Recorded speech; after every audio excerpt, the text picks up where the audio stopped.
Se eu fosse por intitular a minha cerimônia, dizer proclamação da morte do Senhor. Na verdade, é uma frase tirada do próprio trecho que nós lemos, não é? Ao fazer isso, estaremos proclamando a morte do Senhor até Ele voltar. Está escrito assim mesmo. Estaremos a proclamar a morte do Senhor até Ele voltar. Então, primeiro, eu gostaria de fazer uma espécie de uma síntese, não é? Uma introdução. Afinal de contas, essas coisas de ser do Senhor, é o que isso aí? Parte de onde isso aí? O que aconteceu? Porque tem muitas coisas que se dizem a respeito disto que ficamos sem saber o que, ficamos sem saber por que fazem. Amém? A celebração da Santa Ceia é crucial para a fé cristã. É muito crucial para a fé cristã. A celebração da Santa Ceia é crucial para a fé. Amém? É crucial. Porque isso aqui é parte do nosso culto. É o nosso culto a Deus. Aqui na Santa Ceia, nós temos uma comunhão profunda com Jesus Cristo. Na Santa Ceia temos o quê? Uma comunhão profunda com Jesus Cristo. E nós, esses dias passados, quase todo mês, estávamos a falar de culto ao Senhor, não é? Cultuar o Senhor. E Santa Ceia faz parte do culto ao Senhor. Faz parte do pacote também do culto ao Senhor. Amém? Mas na verdade, Santa Ceia é abalizada na Páscoa judeia. É oriunda, na verdade, da Páscoa judaica, em que os judeus celebravam a libertação deles enquanto os egípcios choravam a destruição deles. É uma coisa que mostra duas cartas, dois lados da mesma carta. Que um lado celebravam a libertação e o outro lado choravam a desgraça. Aleluia. Então, isso tinha a ver com a Páscoa judaica. E Páscoa judaica é o que? Se nós formos ao livro de Êxodo, vamos encontrar que foi Deus que deu um mandatório ou uma ordem a Moisés. Vai lá dizer a todo o israelita no Egito que a hora X eu irei passar por toda a casa do egípcio. A hora X, no dia X, no mês X. Bem claro. Hora e tudo desenhado. Eis a mensagem que você vai dizer para eles, assim diz o Senhor. Todos devem matar um cordeiro sem mácula, devem matar, seja cordeiro ou cabrito sem mácula, e vão levar do seu sangue e marcar suas casas. E quando eu passar, verei o sangue, não entrarei nessa casa. 2. Essas pessoas vão ter que entrar dentro da casa, celebrar a Páscoa. Vão ter que comer da carne assada daquele animal que mataram. Essa carne tem que ser comida sem quebrar os ossos. E essa carne não pode ser cozida. Tem que ser assada. 2. Essa carne tem que ser comida com pão sem fermento. E 3. Essa carne tem que ser comida com ervas amargas. 4. Essa carne tem que ser comida de pé. Amém? Sim. Como se alguém está preparado para partir. Então, toda essa descrição aqui está patente no livro de Êxodo. E disse que isso aqui deveria ser no primeiro mês do ano deles, não é? Deveria acontecer no primeiro mês. E depois, o preparo levava 10 dias. Porque eles, de dia 1 até dia 10, eles deveriam fazer o preparo. Dia 10 é o momento que isso aqui ia acontecer. É sério que isso aqui é considerado como a 10ª praga, não é? Mas tinha que ser feito no dia 10 também. Então, tudo isso aqui quer dizer a Páscoa, os elementos essenciais, os ingredientes da Páscoa era a carne, o pão sem fermento e as ervas amargas. Que dentro dessas ervas amargas também deveria haver o suco de vinho, o vinho. Eram elementos que faziam parte daquele festejo. Enquanto ele mata os egípcios, eles aqui celebram que a vitória já está. Nós não vamos morrer. A morte já aconteceu, o Senhor nos libertou. E depois em Êxodo diz a Bíblia que depois de dar essa ordem, Moisés disse que isso aqui tem que ser bem passado para as gerações que vêm. Tem que ser uma prática perpétua. Algumas versões até escrevem assim mesmo. Tem que ser uma prática qual? Perpétua. Perpétua quer dizer, tem que ser uma coisa que se faz sempre. A dúvida que se levanta é por que tem que se fazer sempre? Porque Ok, é uma situação corrente, é uma situação real que ele vai punir até aí e depois passa, só que não. Mas por que nós devemos continuar a fazer isto? Por que nós devemos continuar a fazer esse ritual aqui? Por que nós devemos continuar anualmente, naquela data, os judeus matam o animal, reúnem aqueles ingredientes, fazem aquilo ali. Até hoje, a comunidade judaica pratica isto. Por quê? Porque a Bíblia diz que eles deverão fazer isso aqui perpetuamente, não é? Deverão continuar a fazer isso aqui, porque isso aqui faz parte do culto deles. Na verdade, isso aqui é o culto deles. Fora disso aqui, eles não têm culto. Estou falando sozinho. A ordem no Velho Testamento era para eles fazerem isso aqui para sempre. No início aqui fiz um comentário que, na verdade, é muito importante a prática do que a teoria. A prática é que mantém a etnia. Nós nos lembramos de alguns... Perguntei aqui 4 gerações atrás na tua casa, de quem você se lembra? Como é que eles eram? Alguma vez você pensa neles? Não existe isso aí. Nós sabemos, não temos ideia do meu tetravô. Não tenho ideia de como é que ele era. Por nunca me dei tempo nem de ir atrás disso aí. E você, assim, daqui a 4 gerações, ninguém vai se lembrar de ti. Fora de alguns poucos, os seus nomes ficam lembrados, por alguma razão.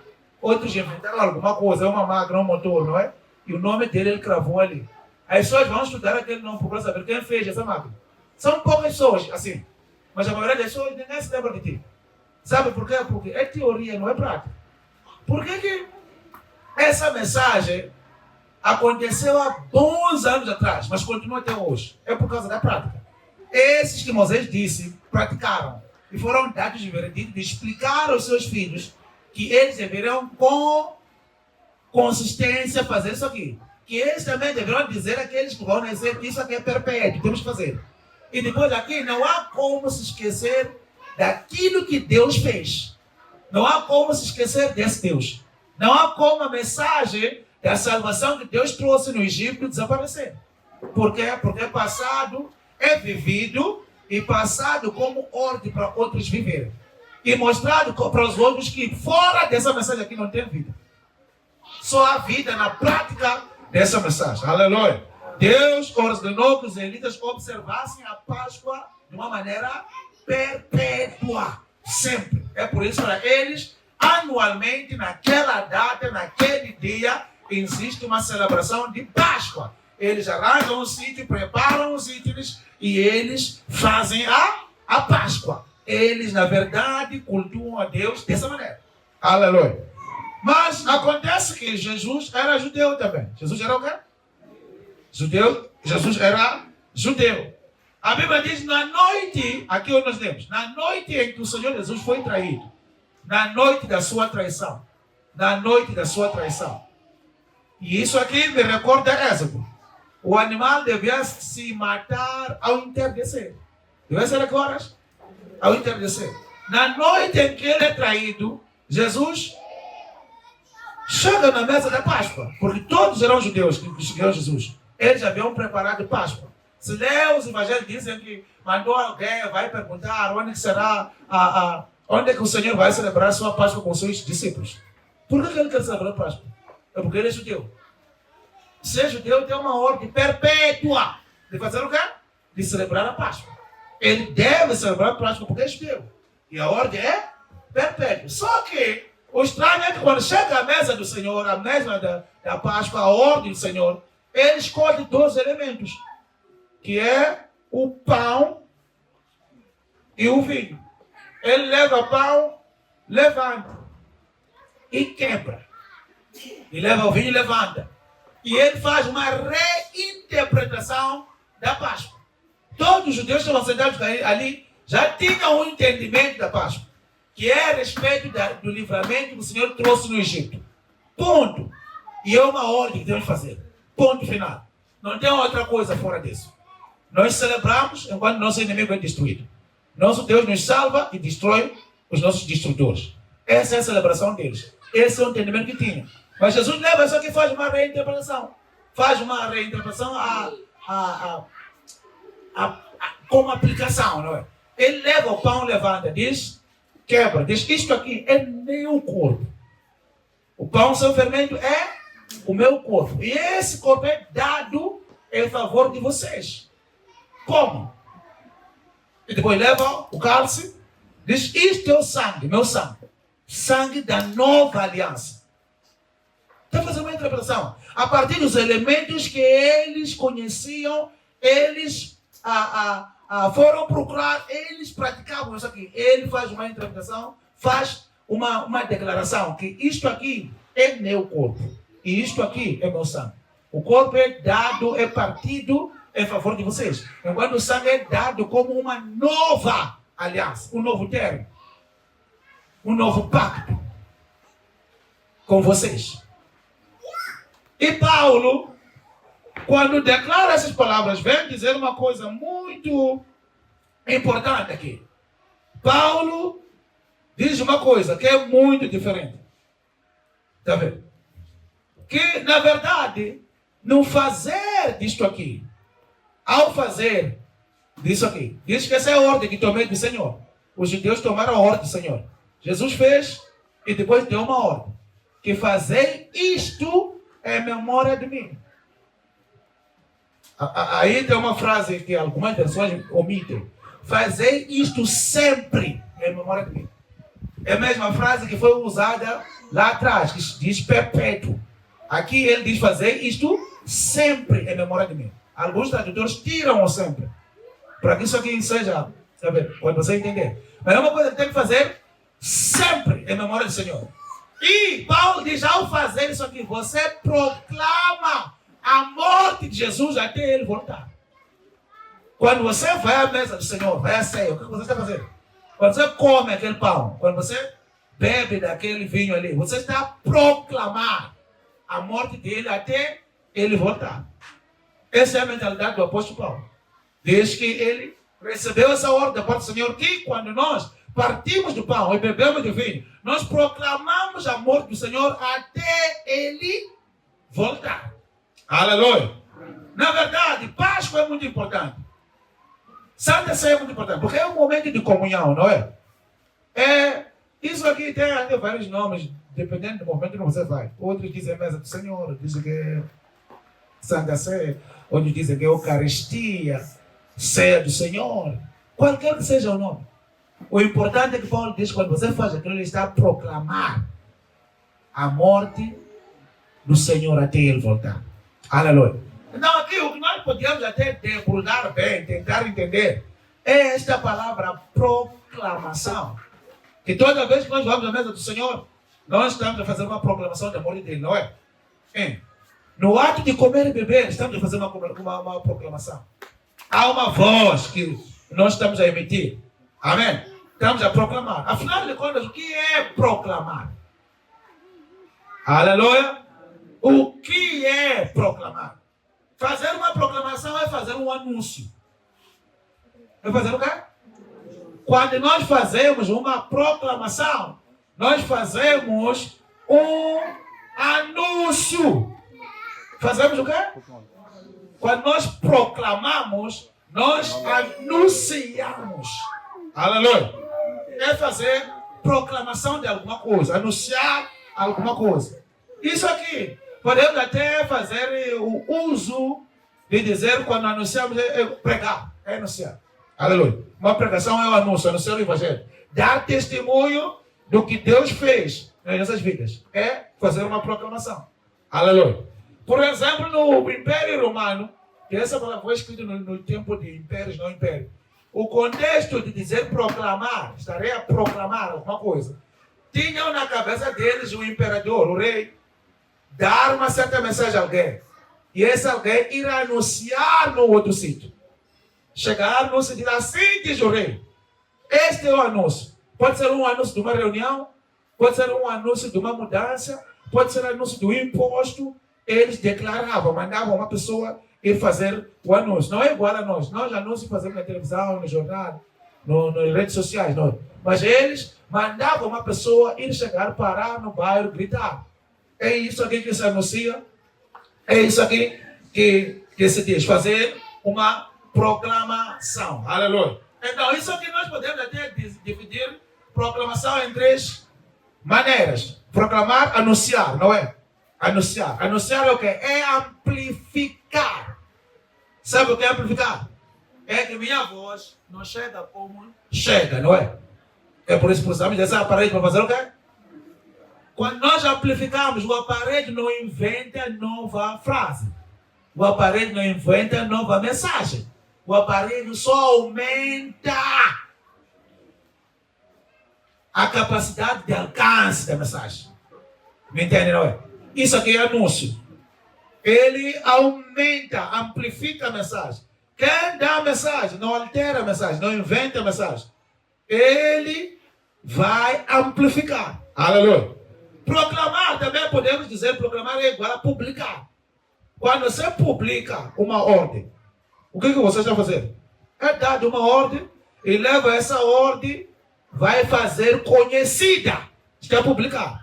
Essa ordem pode ser não conhecida e você faz a ela conhecida. Aleluia. E também pode ser uma coisa que se sabia, mas se esqueceu. Quando você vai lembrar, está fazendo o quê? Está proclamando. Está publicado. Aleluia. Então, toda vez que nós vamos à comunhão do Senhor, nós estamos a proclamar. E essa proclamação tem 3 dimensões. Nós proclamamos para Deus, proclamamos para nós mesmos e proclamamos para o mundo. Quanto àquilo que nós proclamamos, não temos dúvida todos. Proclamamos a morte do Senhor até Ele voltar. Mas isso aqui, eu não falo com palavras, eu falo com ações. A mensagem é dada com ações. Quer dizer, o anjo que ia matar, eles não lhe disseram sai. Só praticaram a palavra. E o anjo não entrou. Falei isso assim. Fizeram o quê? Praticaram a palavra e a morte não entrou. Quer dizer, eles fizeram uma proclamação. Que essa proclamação fizeram uma amplificação, um anúncio, uma amplificação, uma publicação daquilo que o Rei Deus havia declarado. E ele declara que ele comanda que de uma maneira perpétua continue a fazer as práticas daquilo que ele disse. Não sei se falou assim. É para fazer o quê? Amplificar aquilo que ele disse, executar aquilo que ele disse, fazer sabido aquilo que ele disse. É como aquilo que Jesus disse: permita a luz dentro de ti brilhar diante dos homens. A mensagem você recebeu por inspiração, e essa mensagem você tem que amplificar, você não pode inventar a mensagem, mas deve dizer acordamente aquilo que te for dito, fazer conhecer. Aleluia. Aleluia. Então, é importante ir à mesa do Senhor com esse entendimento que quando você vai à mesa do Senhor, quando o pão é de partido, você está a proclamar. Primeiro, quando você proclama para Deus, é como se você tivesse recebido a palavra e devolvesse a palavra para Deus. Essa é a melhor maneira de ter comunhão com Deus. Você tem comunhão com Deus a partir da sua palavra. É por isso que muitas pessoas interpretam mal o que é ter fé. Dizem que Paulo diz que fé vem de ouvir a palavra de Deus. Isso aqui é errado. Fé vem de ouvir por meio da palavra de Deus. Quer dizer, até para ouvir, eu tenho que ser por meio da instrução de Deus. Não entenderam vocês? Tem que ser por meio da instrução de quê? De Deus. É Deus que estabelece aqui. Em Gálatas está claro que fé é dom de Deus. Fé é uma coisa que Deus dá. Paulo disse: fui crucificado com Cristo, não mas eu vivo. Não, a vida que vivo é pela fé de Cristo. Quer dizer, esse Cristo me deu a fé para eu crer. É por isso mesmo, em 1 Coríntios, temos que, na lista daquelas manifestações do Espírito Santo, tem fé, não é? Fé é dádiva da parte de Deus. Tudo que nós precisamos é receber fé da parte de Deus e nós executarmos aquilo que Deus disse. Nós amplificarmos aquilo que Deus declarou até Ele voltar. Isso é muito importante. Então, toda vez que nós vamos à mesa do Senhor, temos que crer. Temos que crer que nós vamos proclamar. Vamos lembrar a Deus. Vamos declarar diante de Deus. Vamos ministrar diante de Deus a sua palavra. Até Ele voltar. Ministramos com a sua morte. O que vale a sua morte na presença de Deus para nós? O que lembra Deus quando ele se lembra que o filho morreu? É que todas as minhas contas foram pagas. Todas as minhas dívidas foram pagas. Todas as minhas situações foram resolvidas. E depois, o que faz isso para mim? Para mim mesmo, a proclamação. Por que o corpo foi quebrado? O que diz Isaías? Pela pisadura do Senhor Jesus, eu fui. Quer dizer, toda vez que eu vou ali, eu tenho que saber, estou a proclamar para esse corpo aqui que você foi curado. É o que a Bíblia está dizendo. Eu estou a dizer com ações que escuta aqui meu corpo, você foi, a cura aconteceu. E depois, quando eu tomo daquele vinho, estou a proclamar, tenho uma aliança contigo, Deus. Estou a dizer a mim mesmo, escuta aqui, vocês todos de altar da minha família, eu tenho uma nova aliança, um pacto com Deus. Não sou mais vosso, sou separado de vocês. Eu sou nova pessoa. Não sei se estão me entendendo. Eu sou uma nova criatura. Eu proclamo a morte de Jesus até ele voltar. Então, isso aqui de proclamar a morte de Jesus até ele voltar, tem dois vetores. Porque morte de Jesus aconteceu num tempo, num ano, numa data, não é? Num local físico. Calvário, Golgota, não é? O sítio de crânio, ali. Aconteceu num sítio. Primeiro, eu tenho que ter memória disto. Estou aqui hoje, 2.000 anos depois, mas tem que ser trasladado para aquele evento. É por isso que pessoas que nem Paulo diziam, eu fui crucificado. Esteja dizendo que é Paulo. Há 2.000 anos atrás eu fui crucificado. A vida que levo aqui não é mais minha. É a fé que ele me deu por causa daquele ato. É a fé que ele me cedeu por causa daquilo que ele fez por mim. É essa vida que eu tenho que levar. Então eu tenho que ter isso aqui na minha perspectiva. E em contrapartida, tem que saber que tem que viver desta maneira até ele voltar. Tem expectativa que ele está a vir. Ele está a voltar. Jesus está a voltar, amados. Jesus está a voltar. Jesus está a voltar. Jesus está a voltar. Jesus está a voltar. E temos que fazer essa prática até ele voltar. Nós temos que viver sabendo que nós proclamamos a morte dele até ele voltar. Sabendo que temos vida até ele voltar. Esses de Corinto foram repreendidos porque eles comiam de maneira indevida e morriam de enfermidades. Tinham problemas. Eles iam sem o entendimento do que estavam fazendo. Porque aquilo ali não é só levar do pão. Quando eu levo o pão partido, meto na minha boca, eu proclamo que eu fui curado. Eu proclamo, Deus, você já me curou. Eu proclamo o mundo, eu sou aquela pessoa que a enfermidade não tem poder aqui. Eu sou aquilo que Isaías profetizou. Pelas pisaduras do Senhor Jesus, eu fui sarado. E é isso aqui que estou a proclamar. E é essa vida que estou a tomar hoje. Me entende, não? Quando eu tomo daquele sangue ali, na verdade verdadeira, estou a tomar nova aliança. Tenho um pacto. É uma renovação. Aleluia. Não, isso aqui faz parte do meu culto. Isso aqui não pode me deixar de qualquer maneira. É por isso que alguns de nós cremos que no tomar da Santa Ceia existe cura real. No tomar da Santa Ceia existe divórcio com o pecado de verdade. No tomar da Santa Ceia existe vida. É por isso que Deus ordenou que isso aqui fosse perpétuo. É sério que alguns levam isso aqui como se fosse um ritual. É uma coisa que temos que fazer. Me entende, não? É uma coisa que é por isso que outros vão beber, depois vêm tomar da mesa do Senhor. Não fazem exame de consciência, não sentem no chão, não analisam. E depois come a sua própria condenação. Ao invés de comer vida. Ao invés de se salvar. Ao invés de mudar a dinâmica. É possível que o pacto onde você na tua casa já declararam que você não vai ter nada. Você já tem um marido que é um demônio, você já tem isso aqui. Mas eu tenho fé que quando você vem tomar do sangue de Jesus, o que acontece é que aquele pacto antigo é rasgado. E você vive no novo pacto. E você vive na nova vida. Da mesma maneira que todos aqueles que comeram daquela carne naquela casa, comeram daquele pão naquela casa, com aquelas folhas amargas, aquelas pessoas não morreram. Aquelas pessoas ficaram libertas. É da mesma maneira que nós proclamamos que nós somos livres. Não importa o que o médico diz. Não importa como disse. Mas vocês comer do pão sem fermento, do corpo de Jesus, essa enfermidade deve desaparecer do seu corpo. Se você comer do corpo de Jesus, essa enfermidade não tem poder de continuar no teu corpo. É essa fé que você tem que ouvir. Eu gostaria de que você ouvisse essa mensagem por meio da voz de Deus. Que escuta aqui, filho. Ao fazer isso aqui, você estará a proclamar a tua própria cura. Você estará a proclamar a tua própria libertação. Você estará a proclamar a tua própria vida. E esse verdadeiro é perpétuo. Se Jesus ainda não voltou, temos que fazer isto. Temos que exercer isso aqui. Temos que caminhar nessa verdade. Essa é a nossa Páscoa. Os judeus praticam a Páscoa, nós praticamos a Páscoa interpretada por Jesus.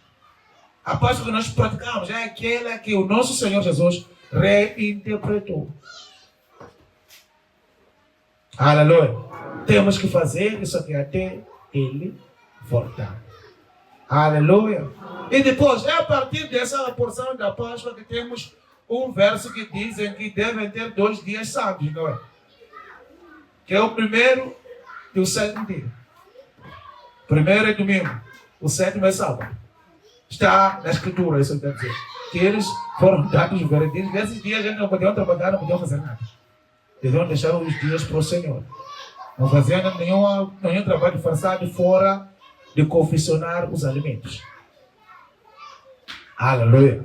Então, hoje eu gostaria que nós orássemos, fizéssemos um exame de consciência daquilo que nós vamos fazer. É por isso que é aconselhável. Outros podem até nos intimidar a não tomar da Santa Ceia.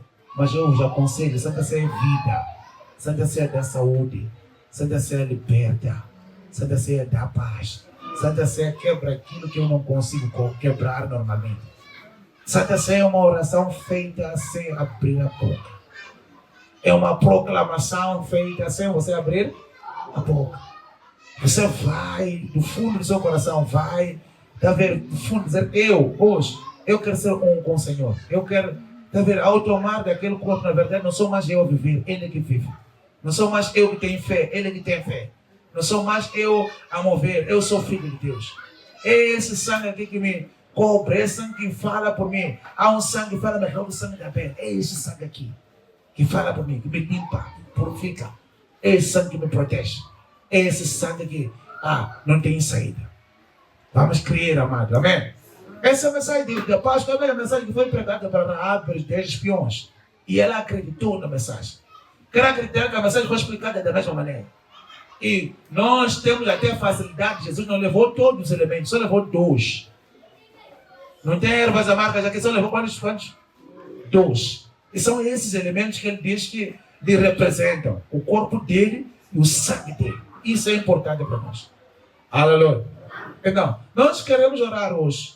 Queremos que cada um de nós vá a Deus. Queremos que cada um de nós vá a Deus. Chegar a dizer, Deus, hoje